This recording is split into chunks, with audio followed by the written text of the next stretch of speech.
Hey y'all, welcome to Cross Politic 101 with the water boy, Gabe Rench. It's good to be with you guys. I have a great guest coming up on the show, Jake Lang, here in a minute.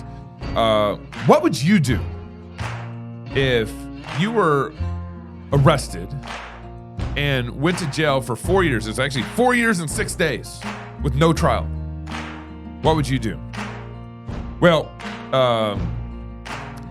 Jake Lang was a January 6th political prisoner, so he was at J6 for 4 years and 6 days with 900 days of solitary confinement. Again, no trial. He raised over $2 million for fellow political hostages, and his lawyer's organization called their organization January 6th Legal Fund. Jake is the producer of the #1 viewed documentary on Rumble, The Truth About January 6th. So you can check that out on Rumble, Truth About January 6th. And the author of Patriot Prisoner. Jake is also running for U.S. Senator in Florida. Before I bring Jake in, actually, I want to play this video of Jake. It basically kind of captures the heated moments of where he was involved in the J6 protest. So we're going to play that video, and then I'm going to bring Jake in. Roll the clip.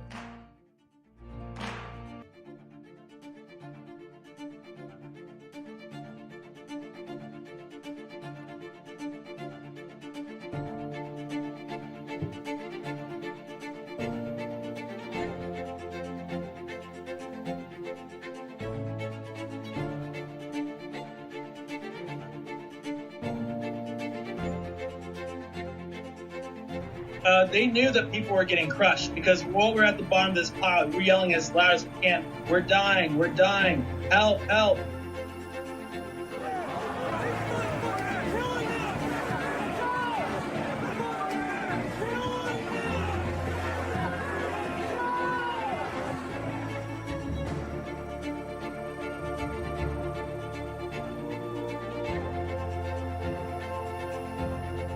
You were right by the west entrance where all that sort of mayhem took place, where you see people, what looks like people, fighting. Some look like they're attacking police officers. But as we've been doing more investigations, it's coming to the light that those people were actually defending you, Roseanne Boylan, and people that were underneath the police officers that were getting struck by the police officers. You mentioned that the police officers were spraying mace and pepper spray directly at the pile of people. They weren't fighting back, we're getting crushed. What they did was they pushed more and more people on top of us. They were beating and beating and beating.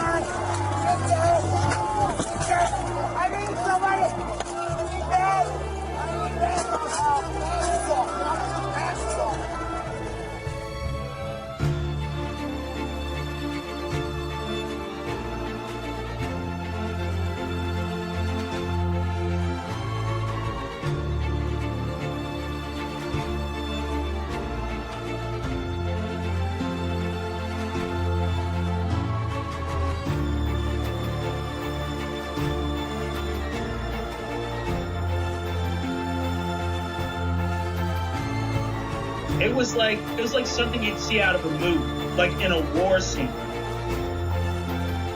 And it was a really terrifying experience. If it wasn't for Jake Lang, I definitely would be dead.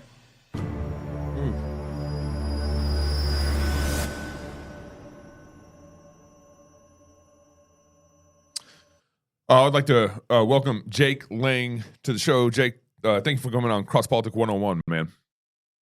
God bless you. It is good to be free and out of that disgusting gulag. I'm just grateful every day to be home. So thanks for having me. Yeah. So you basically got out last January. Yes, I got out 10 months ago now, it's been a long 10 months rebuilding my life, rebuilding relationships, and I'm not alone in this. There's 1,600 Americans that are also in the same boat as me, trying to pick up the pieces of what the Biden regime shattered our lives. But it's been God's blessing. All 1,600 of those people did not get a trial also? No. So the January 6th legal fight was this two-tiered persecution. Most people went like little sacrificial lambs into the DC courthouse. They were guilty before they ever even were able to put on a trial. And when the DC jurors, which are 97% Kamala Harris voters, by the way, extremely prejudiced, biased people, they basically, when the evidence was presented to them, they took a matter of minutes to give their jury conclusions and basically convicted hundreds of people one after another. There was not even a semblance of justice. We had tainted jury pools and the evidence was manipulated against us. The FBI withheld exculpatory evidence, which we'll get into in a deep way. But that's what Christopher Wray lied about recently with the 274 undercover FBI agents. That is necessity. That's evidence that can help exonerate you. And they hid that from us. So my trial never happened, but because I had taken my case to the Supreme Court, which we won on that charge, the 20-year felony obstruction of Congress charge. But most people did have a trial, but got railroaded. So how did you jump the DC system to go right to the Supreme Court? We didn't jump. That's why I remained incarcerated from January 16th, 2021, 10 days after January 6th. The FBI kicked down my door, raided my home, dragged me out into the street, about 30 or 40 different FBI agents and Joint Terrorism Task Force. It was this grandiose display of militarized, kind of weaponized, like in your face, trying to embarrass me and all the other Americans, to strike fear into your listeners' hearts about being a patriot. And I remained in prison while fighting my Supreme Court case from the district court level to the appellate court level, then all the way to Supreme Court, which took over 2 years, that process. Okay. So what, but your bio, you said you were held in confinement without a trial. So you did get a trial. No. So when in the court system, you have individual charges. I had 13 different charges. And one of those specific charges was a 20-year felony charge called obstruction of Congress. It was this blanket charge that they perverted the law code and they used this as a bludgeoning tool. And they just charged 400 Americans with this charge and tried to use it as a leverage tactic to get them to take a plea deal. That specific charge, we put a motion to dismiss that charge in because my actions did not, merit that charge. As far as the way that the actual criminal statute is written now, has nothing to do with what I did. It says you have to destroy documents to obstruct Congress. I didn't even make it inside the building.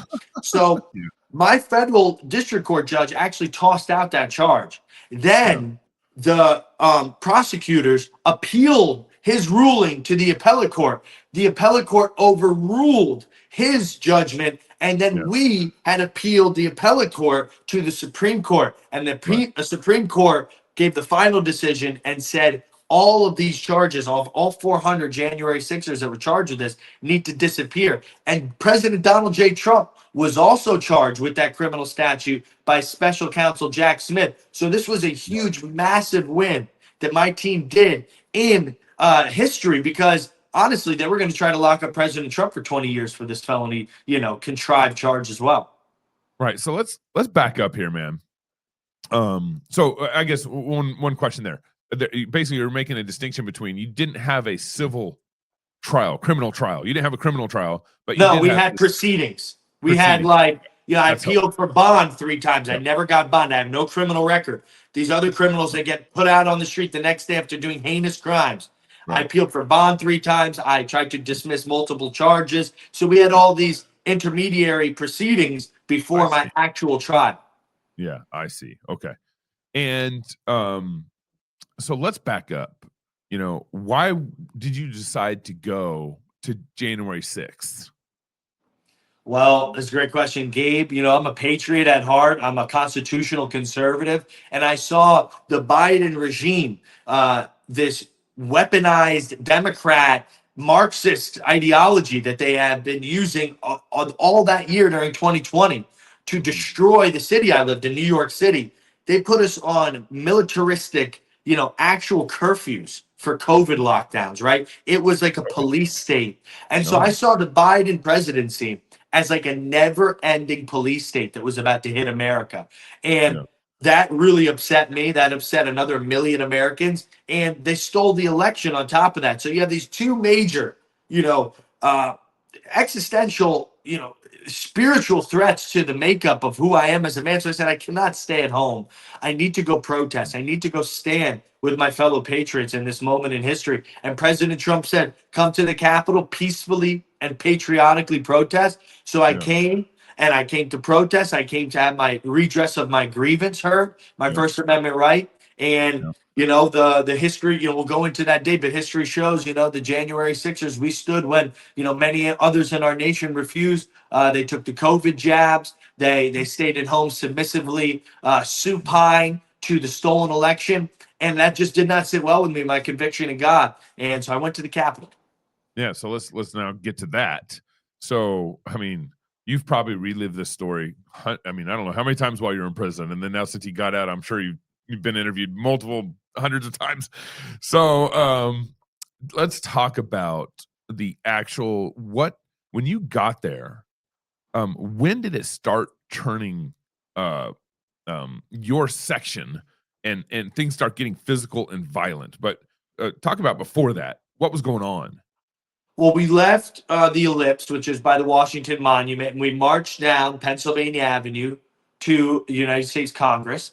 And during that march, it was a very jubilant atmosphere, right? There was this undercurrent, this undertone, almost like this animalistic understanding that this is like a very pivotal moment in history, and we're kind of going to high ground, right? Like one of our dormant, survival instincts was there, but honestly, it was like another Trump rally, and everybody, if your audience, many of them probably been to them, jubilant, love of brotherhood, country pride, and a lot of people taking photos and singing hymns and praying together, and just a celebratory atmosphere. But it was nothing to celebrate. We were there to make a stand. So we marched down.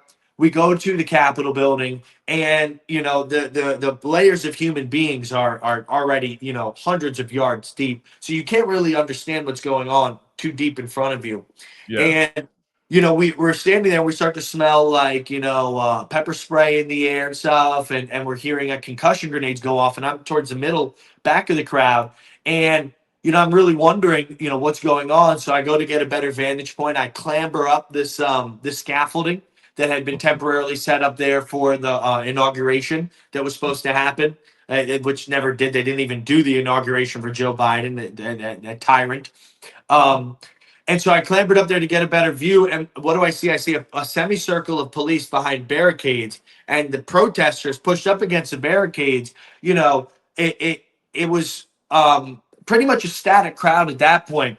But the police were lobbing into the protesters concussion grenades, tear gas. They're shooting rubber bullets from an elevated position, piercing through people's faces. I mean, it started to turn into carnage. And it turned into a police riot, meaning the police were out of control and rioting. What they started doing was pulling people over the bike racks, beating them Rodney King style, 3, 4, 5, 6 officers on top of one man, kicking and punching and elbowing and using weapons.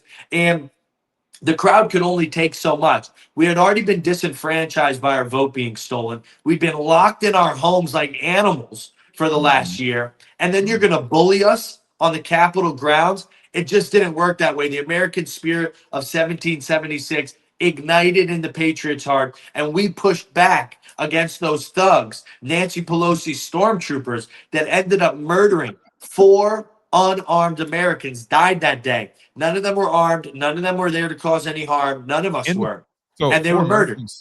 4 protesters died that day? 4 unarmed protesters died that day. 0 police officers died. Ashley Babbitt was shot in the throat by the murderer, Lieutenant Michael Byrd. Roseanne Boylan was beaten to death by a MPD officer, Metropolitan Police, named Lila Morris. And then 2 men, Benjamin Phillips and Kevin Greason, both died of heart attacks when concussion grenades exploded at their feet. So we had mass casualties and thousands of people being injured by these concussion grenades and flash bombs and all the stuff they were doing. And eventually the American patriot, spirit in us just said, enough's enough. This is the people's house. This is our country. And we're not just going to go down and let you be, and let us be bullied without pushing back.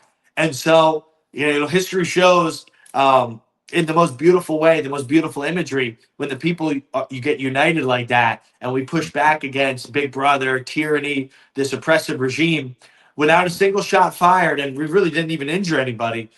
We took the Capitol building. I mean, that's just what happened. We pushed back against their bullying, and the people were back in the people's house, and it was a magnificent display of that rebellious American spirit that our founding fathers, wrote so highly about. That when the government is afraid of the people, then you have freedom. When people are afraid of the government, you have tyranny. And I think it was a great day in American history to show that American men, masculinity, our internal integrity is still alive here in this country. There's only so far you can push an American man before we push back. And I'm grateful and proud to be a J6er.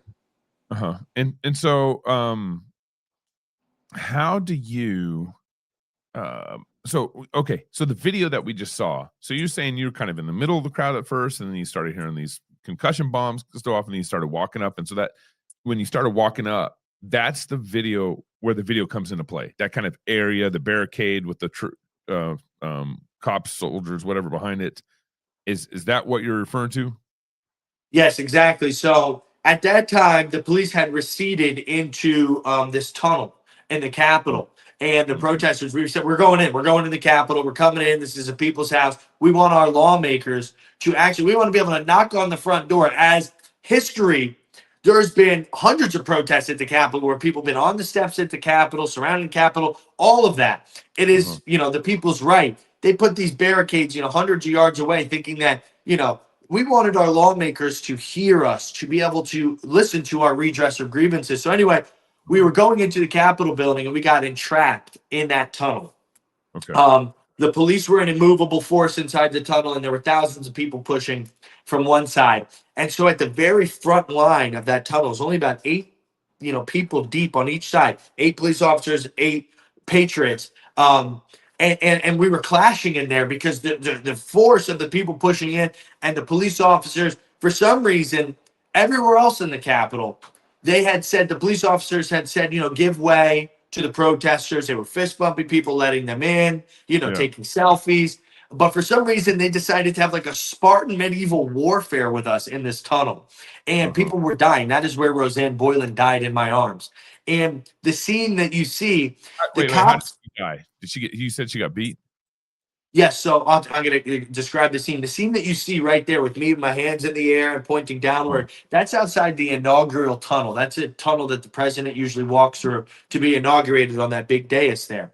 And at that time, we were inside the tunnel, and the police did this maneuver, like this baton death march, to expel us out of the tunnel using violent force. And they actually ended up pushing protesters down onto the ground and stacking them 3 and 4 bodies deep, creating like a human swimming pool where people were being trampled to death. Roseanne Boylan ended up at the bottom of that. And there's video, the cops' body camera video. We are pleading with them that there are people being crushed to death, right? And instead of helping us, they're swinging their weapons and hurting the people that are scurrying to their feet. And that's where Officer Lila Morris had beaten Roseanne, who was already nearly dead. She was being trampled, and she was also covered, soaked to the core with CS gas and pepper spray. So she was fighting for her life already. And we have video of Lila Morris beating down on her with a baton, hitting her in the face, this unconscious woman, and beating her to death. And Roseanne Boylan ended up succumbing to her injuries. And the video you see of me is I'm going down into the crowd, and I'm trying to pull on Roseanne Boylan's lifeless body to like unentrench her from this dog pile. And I couldn't get her. And I actually ended up moving my effort because she was dead, basically in my arms. I could see that she was lifeless. But there was a man, Philip Anderson, that black man, one of my best friends now, we're like brothers, who was in a better position. And I actually was able to bear hug him and drag him out of that dog pile. And I brought him to the volunteer Patriot medics who resuscitated him and saved his life. And, God rest Roseanne Boylan's soul. She gave the full message. He was not breathing when you brought him to medics? He was unconscious. He was like flailing, gasping for air, because the problem was he was doused with chemical spray that really sucks the air out of your lungs. It makes it so that you're having like almost like an epileptic fit. So he was like unable to get breath in him, and he was almost beaten unconscious. So he was like purple and blue and like, gasping for air, but not able to get it, almost like, kind of like when you get your wind knocked out of you and being trampled upon. So, he almost died, and he was seconds away from dying because Roseanne Boyle and him were on the bottom of the same dog pile. Yeah. So, we just had to respond. Yeah. So, who in that section, who got violent first, the cops or the protesters?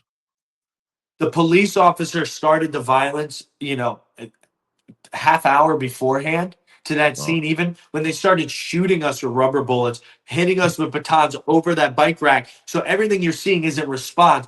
It was basically like throwing a match on a brush fire there.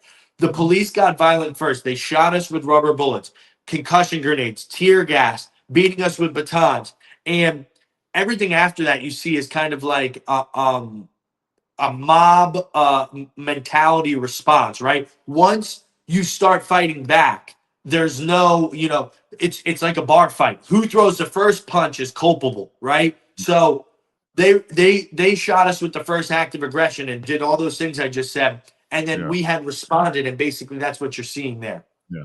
So they instigated the violence, at least in the area you were at. Yes, everywhere.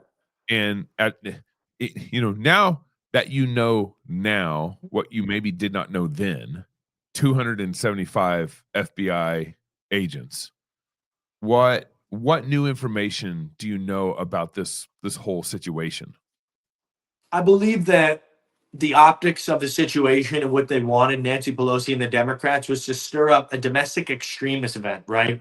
In order to pit President Trump as this like violent, leader of domestic terrorists. And so they had placed people on both sides, both working inside the crowd as undercover FBI agents and then giving direct orders to their Capitol Police officers to fire upon us. And working through this subterfuge of like this espionage of working both sides of a crowd, all they had to do was stoke the original animus, right? And the original aggression and start the violence on both sides and then step away. And then you have people like me who I'm in survival mode. Women are dying in my arms. Our country is in danger of a tyrannical oppression.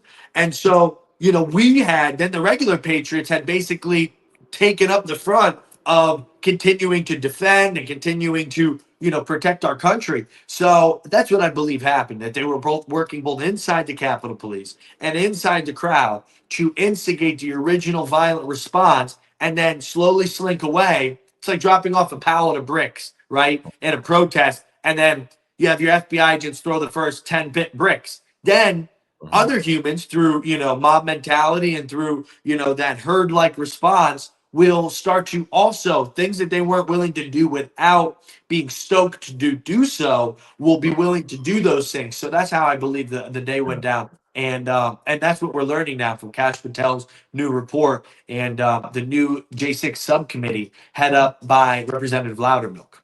Now, didn't the cops have the authority to physically resist people that were trying to go where they shouldn't be able to go? I mean, like, what's the defense on the kind of the legal kind of authority kind of cop side of things?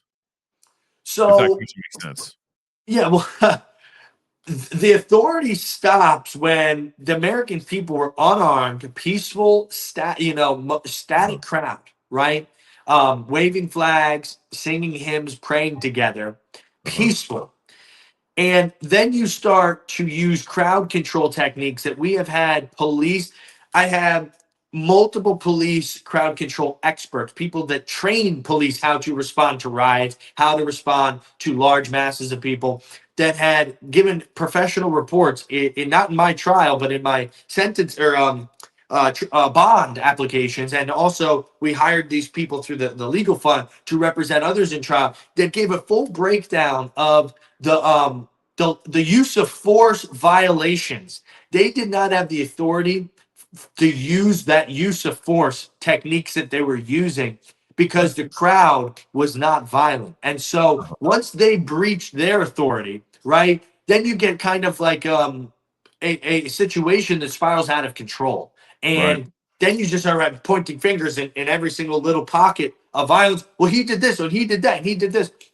All of those things go out the window once you turn a peaceful group of people into a self-defense, right? We have a right to self-defense in this country. And we have a right to defend third persons as well. If you see an old lady being beaten by two muggers, you have the right to stop them using any force necessary and to defend that woman's life if her life is in danger. And so in the same way, we have that right in our country. And furthermore, this is a novel defense that I was planning on using. My lawyer didn't like it too much, but our Second Amendment and our founding fathers' documentation in the Declaration of Independence gives us another defense, and that's defense against tyranny.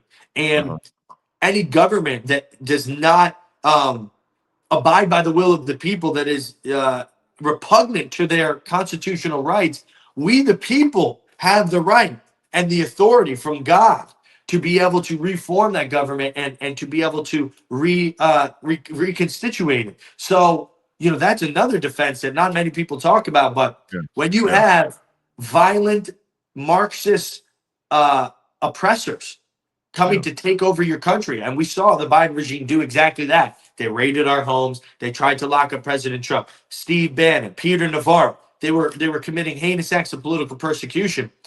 Do we not have the right, as we the people, to stand up against that preemptively? That's a question for your audience to ask. What would our founding fathers do, is the question I like to ask people. Well, so there, so in the Bible, you find kind of a principle of what we'd call the law of lesser magistrates. Are you familiar with that the terminology at all? Not the terminology, but I know that the Bible gives us obviously authority for good rulers to rule us, but not for evil ones. No, 100%. But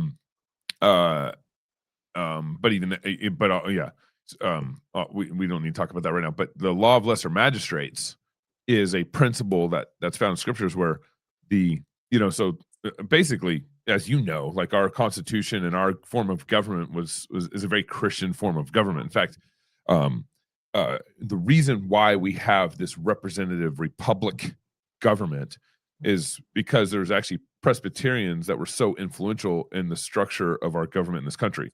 The Presbyterian Church, the Presbyterian doctrine, the Presbyterian structure in the church is a very representative form, and that's what was modeled in our representative form of our republic.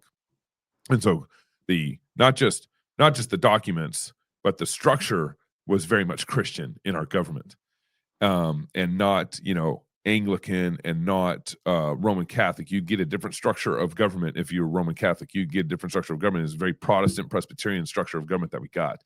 But within that, there's this law of lesser magistrates where the lesser magistrate has a duty to work with the people under him to respond to a tyrannical government. So this is why we have president, we have governor, we have legislators, we have sheriffs, we have mayors. It's like all these lesser magistrates, bam, bam, bam, bam, bam, lesser magistrates. And so I think the Christian response here is that if you're going to challenge the government, you need to have a lesser magistrate lead in that challenge. And as opposed to a group of, I'm very sympathetic to J6. Some of my questions here. We had sheriffs there. I was one of the men that tried to respond to Roseanne Boylan, and he did CPR on her, was Sheriff Ronald McAbee, who I spent years in prison with. Wow. And he did CPR on Roseanne Boylan's lifeless body minutes after I was with her. So we had sheriffs there. I was locked up with 20-year Green Beret intelligence officer, Master Sergeant Jeremy Brown. We had many lesser magistrates there. And so, I have to, to push back on that. We had the authority from the ground up and from heaven down. So, So, you obviously had showed up with like a gas mask, and people had showed up with there was definitely. I had not shown up with a gas mask. Honestly, I had shown up in business attire. The gas Yeah. mask was found on the floor of that tunnel, and I pray to God that Oh my and I'm gosh. grateful that he had supplied me with that, because when I was driving in to try to save Roseanne and being able to get Philip Anderson, there was little streams of pepper spray that were hitting me in the gas mask that would have disabled me from saving Philip if I didn't have that. So I never showed up with any of the things that they said I did. I showed up, I had a business shirt on and slacks on and a black leather jacket. I was coming from a board meeting for one of my companies in New York City. So, there's a lot that people, you could obviously have one-sided, what the prosecution, what the media wants to show about January 6th, but that's just not how it happened in my case. Yeah. Wow. So what was your time like in prison? It sounds like there's other J6ers there with you or around you. 4 years of that. What was your time like in prison? So, most of it was occupied by reading the Bible, being alone in a prison cell with the grace of the Lord Jesus, his spirit just ministering to me, comforting me. I spent 2.5 years of solitary confinement throughout my 4 years in prison. Why solitary? So for the first year that we were incarcerated, because of COVID, they kept us in our cells 23 hours a day, and refused to give us outdoor recreation. Didn't get to see the sunlight. For 18 months, I didn't have a shave or a haircut. I wasn't allowed to have family visitation. I had a big beard. I looked like an apostle when I was being transferred. That's what the marshals were like. You look like John in the wilderness. Big ponytail, big beard. But very dehumanizing to go to court looking disheveled, and unrecognizable to who I am. And for 18 months, I wasn't allowed to have family visitation, wasn't allowed to hug my mother or father or even see them in person for years. I wasn't allowed access to legal library. We lived with black mold in our cells. How big was your jail cell, and what were you allowed to have in there in that solitary confinement? It's an 8x10 cell. Solitary confinement for me was a light that was on my cell 24 hours a day. I had a chair. It's one prison I was at, but most of the time I was forced to eat off the floor. No desk, no chair. A 2-inch mattress on a concrete slab, a steel toilet, and a steel sink, and one light that stayed on 24/7. In one of the prisons I was at, I was not allowed to have books, no photos. I was kept as a domestic terrorist in the highest classification possible. The same way they keep El Chapo. Sometimes I was incommunicado for months at a time without being able to talk to anybody I knew. My food was delivered to me through a doggy door on the bottom of the door, pushed to me, and I ate off the ground. And I did thousands of push-ups every day. I read the Bible, and led Bible studies through that little doggy door to the other men that were in solitary inside my unit. By God's grace, I was able to, by his hand, baptize 18 men while I was incarcerated. And when I did have communication on the phone, which in modern day prisons, they give you a tablet. It's almost like a pacifier, which has a phone app on it to make calls. Obviously, you have to pay like $3 a call. It's all monitored. And then there's a messaging app on there, same thing, 50 cents a message. I was able to orchestrate these legal funds and documentaries and hundreds of interviews. But there was in between times of not having phones. So when I had the phone for a month or two, just hit it hard, did sometimes 10, 15 interviews a day on Real America's Voice, OAN, Gateway Pundit, you name it. Dinesh D'Souza, Greg Kelly, General Flynn, Laura Logan, Laura Loomer, all these people. I went on their platforms, they came on mine, and we fought hard. Every day I sat in my cell making notes what I was going to do when I got my 1 hour a day on the phone. And then 1 hour I would just hit it. The entire time be on the phone. I would shower in my cell in order to maximize my time out of the cell. I'd work out in my cell to maximize my time out of the cell, and just put on the armor of God and get very militaristic and regimented and structured and disciplined to know that this is a battle for my life and for my country and for my brothers, because I was locked up in a prison unit with all January 6ers. And, you just have to become determined. You just have to say, God, use me. I refuse to be dejected. I refuse to subject myself to tyrannical authorities. I will fight with every grit and every intention in my being to overcome the circumstances. And he blessed me, and as the Bible tells us that we can jump over a wall with God's blessing in our lives, and I jumped Yeah. over many walls, Yeah. but in the end, God delivered me in a biblical way from tyrannical oppression. I was going to spend the next 30 years of my life in prison. That's a real number. That's what the government had wanted from me. And I was facing 240 years in prison with all the felonies that I had.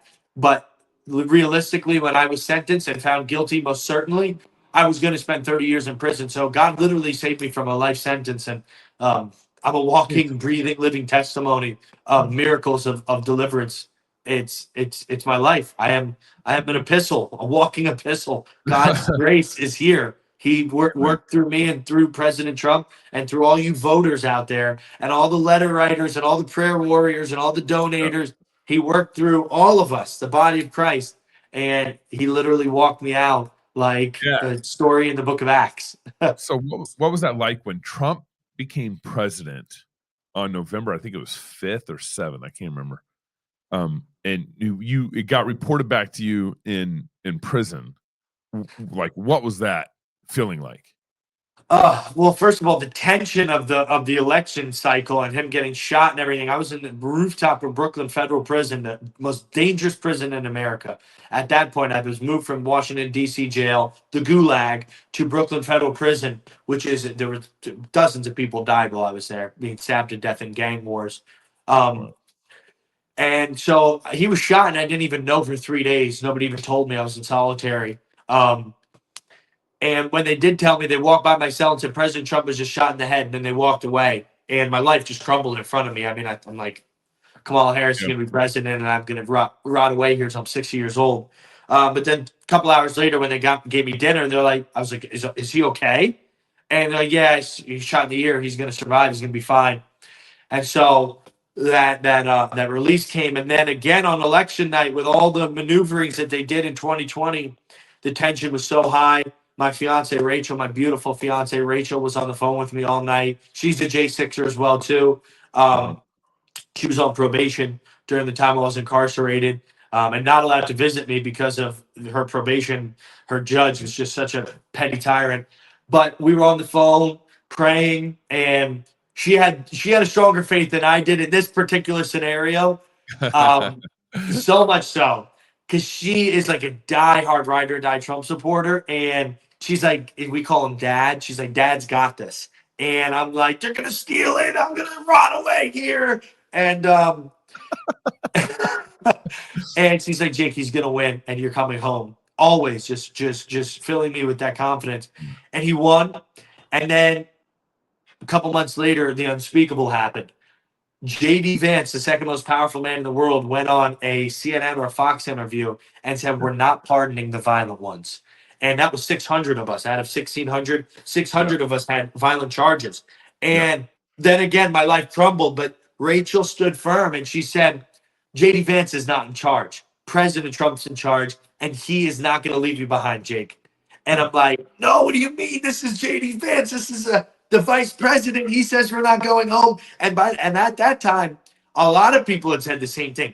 The DOJ director, who to be Matt Gaetz, had said the same thing. You had all these people lining up behind. There was two different camps. Pardon them all, bring them all home. None of them had a fair trial. None of them had a semblance of justice. They were all denied due process. They were all denied and treated with cruel and unusual punishment. Bring them all home. They were all patriots defending our country. And then this other side, the compromisers, right?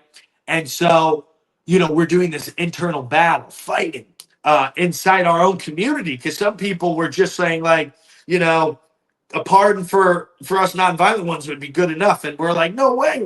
The ones with the violent charges were acting in self-defense, and we're the ones that have the most time to face. So you guys have like a year of probation that you want to be pardoned from. I got 30 years in prison that I'm looking to be saved from. Right. So that also was a huge tension point. And the moment that President Trump was inaugurated, he signed a bunch of executive orders, and the very first one he signed, and he said, they're all coming home tonight. All of them, 1,500. And he went like that with the pardon thing, and I just rejoiced. I let out this Jericho cry, and you know, everyone Yeah. started getting released from prison. But the thing was, I was moved back to DC jail. I was transferred 17 times like an animal during my Yeah. time of incarceration, all over the country, Oklahoma, Virginia, Pennsylvania, DC, New York, all over the place. I was back in DC at that time, and they didn't release us. Yeah. They wouldn't let us go. And Right. so I had to tweet at Elon Musk.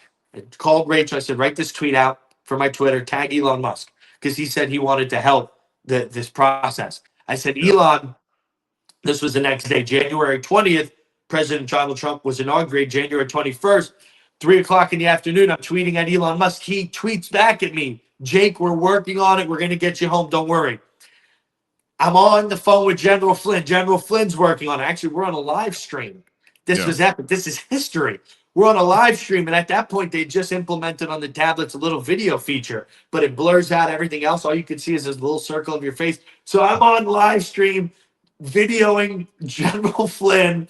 He's telling me, Jake, we're going to get you out. I got the 3-star general, the richest man in the world, and the president of the United States, all fighting to get me out of prison. And this is amazing. This was like a Nelson Mandela moment. So finally, 8 p.m. at night comes. 24 hours later, after the pardons were signed, Rachel's waiting outside. My father, Ned Lang's waiting outside in the freezing January cold, and thousands of supporters and hundreds of news media outlets. And I'm driven out of there. First of all, before that even happened, I get to the same people that had slammed the door in my face for 4 years and had ridiculed us and arbitrarily enforced ridiculous rules on us and tortured us in the DC jail and beaten us. My friend Ryan Sampson was beaten nearly to death by a prison guard in DC jail for nothing, for asking for toilet paper. The same abusers of us had to open up our doors, walk us out of that prison, and the moment of reconciliation between me and Rachel, me and my father, it's so beautiful. It's all over the internet. It was everywhere that day it happened. And then I walked out with this big beard. I was pale, ghostly white. Literally, it's called prison parlor. I was gray from lack of vitamin D for 4 years and just inside and no nutrients with the food they give you. And I had my Bible in my hand that all the J6ers signed that we used to study from every day. And I had my fiance on one side, my Bible in the other hand. And I just gave, this message from the Holy Spirit speaking through me of, what this means to me, this means to our country, how God had orchestrated this from the beginning. And, it was the greatest moment of my life. And I don't think anything will ever compare to reliving that. It was a biblical deliverance moment akin to the Red Sea parting. It was a promise delivered from God to me, years in my prison cell praying for this moment. And I'm just so grateful that he saved me, and I'm so grateful to be home. And I can't, just it makes me emotional. It's just was so beautiful. Yeah. Well, I'm running out of time here. That's just a glorious story and even image of deliverance. But I want to finish here, just kind of asking, what are you doing now? It sounds like you're running for U.S. Senator in Florida, not state senator, but U.S. Senator in Florida. And what do you got going on now? So we're blessed. God's opening up doors for me and for many Jan Sixers also have announced political aspirations and campaigns. Excuse me. I'm so just thinking about it over. He's opened up doors that no man could open. And Marco Rubio has been called up to serve alongside President Trump, and he's left his senatorial seat open. And there's an interim senator in there right now who's, lackluster. She's like Ron DeSantis in a dress. And we've got fire behind us. We have conviction behind us. The constituency has responded so well to this. We have the #1 political video of this election cycle out on my X page. Hundreds of thousands of people saw, actually millions reposted everywhere. Donations are doing well. People, we're doing campaign events. It's just going great. God is just opening up doors. This is grassroots, real authenticity. I want to change the way the United States Senate is viewed. The weak-kneed, feckless leadership of Mitch McConnell, this uniparty type of United States Senate is so dusty, dry, and old. These country club Republicans need to get out of the way. The old Republican Party is long since gone in reform. The MAGA Party is here. And I can promise the American people, first and foremost, when you elect and you vote for me, you are voting for a Donald Trump loyalist. His agenda, the mandate that you guys gave, will be vigorously fought for at every turn and every corner in the United States Senate. We have too many wishy-washy senators that don't know their principles and don't know the American people's mandate, which is President Trump's agenda. And so I will fight relentlessly for that end. When does that election happen? When does that day happen? August 18th, 2026 in the great state of Florida. And furthermore, there's nothing they can... August Yes. 18th, special election? Yes. Okay. Yeah. There's nothing they can threaten me with or try to push against me that they have not already done. I won't sell out. I won't give in. I will never stop fighting for this constitutional republic. So, tried and true, proven already. Just get me in there and you'll see some real change. For once, the United States Senate in the last 50 to 100 years, you'll see some real change. So, last question: how can people reach out to you, follow you? What website do you like to push people to? So the best place to go is my X account, my Twitter account, or Instagram. Just type in Jake Lang on Facebook, Instagram, Getter Truth, all that. Lang. You'll find all my stuff. And if you want to donate to the campaign, takebackthecapital.com. Takebackthecapital.com. And another place you can go to help out the January 6ers who are trying to rebuild their lives right now. This is very important. A lot of people are like on the brink of homelessness, can't get a job. Go to j6rebuild.com. j6rebuild.com. I want to thank you, Gabe, for having me on, brother. God bless you guys. God bless America. Freedom ain't free. Jake, man, thank you so much for joining Cross Politic. I got to do some wrap-up ads. If you want to stick around, that's great. But thank you so much for joining Cross Politic, man. Lord bless your race for Senate. And fight. That's right. Story real estate. Most real estate transactions happen at a pivotal moment in life, both happy and sad, like a growing family or the loss of a loved one. At Story Real Estate, at Story Real Estate, buying and selling homes isn't just closing deals. The folks over there know that's a big life moment. Now, if you're serving people through these types of moments, Story Real Estate is looking for great people to join their team. Actually, join their team. Go to storyrealestate.com, click on menu, and then join our team to apply. Lastly, guys, if our pub membership is very key to funding our efforts, and it's like a public house, like a pub, and not just places to drink beer, wine, or cider, even a little stronger drink. You know what I'm saying? It's also a unique social center, very often the focus of communities in life, villages and towns and cities throughout the length and breadth of the world. We here at Cross Politic hope to emulate that for you and yours through our conferences, through our content, through everything we got going on, our pub membership. That's why you should grab yourself a pub membership at fightlaughfeast.com. We need you on this ride with us. So pull up a chair, grab a pint of beer, and join us on this ride at fightlaughfeast.com. Thank you guys for joining Cross Politic 101. Blessings, and see you next week.